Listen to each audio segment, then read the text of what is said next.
હળવદમાં ટીકર ફાટક નજીકથી કારમાં વિદેશી દારૂ બિયરના જથ્થા સાથે બે ઈસમો ઝડપાયા।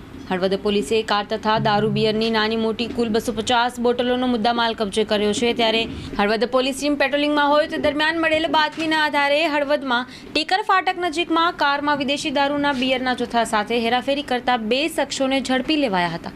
હળવદ પોલીસે કારમાંથી વિદેશી દારૂ બિયરની કુલ 250 નંગ બોટલ સહિત કુલ ₹2,38,000નો મુદ્દામાલ કબજે લઈ પકડાયેલા આરોપી વિરુદ્ધ હળવદ પોલીસ મથકમાં ગુનો નોંધી આગળની વધુ તપાસ હાથ ધરી રહી છે।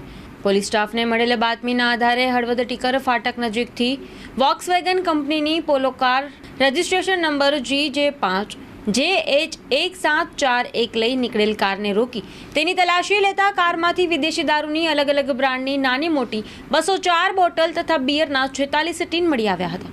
ત્યારે પોલીસે કારમાં વિદેશી દારૂ બિયરના જથ્થાની હેરાફેરી કરતા આરોપી નવગણભાઈ ભીમજીભાઈ સનુરા ઉંમર વર્ષ 20 રહેવાસી જૂના ઘાટિયા તાલુકો માળિયા તથા કલ્પેશભાઈ હસમુખભાઈ પરમાર ઉંમર વર્ષ 19 રહેવાસી હળવદ બસ સ્ટેન્ડ પાછળથી ઝડપી લેવામાં આવ્યા હતા। હળવદ પોલીસે કુલ દારૂ બિયરનો ₹37,900 તથા પોલો કાર કિંમત ₹2 લાખ સહિત ₹2,37,900નો મુદ્દામાલ જપ્ત કરી બંને આરોપીઓ સામે પ્રોહિબિશન એક્ટ હેઠળનો ગુનો નોંધી ધોરણસરની કાર્યવાહી હાથ ધરી છે।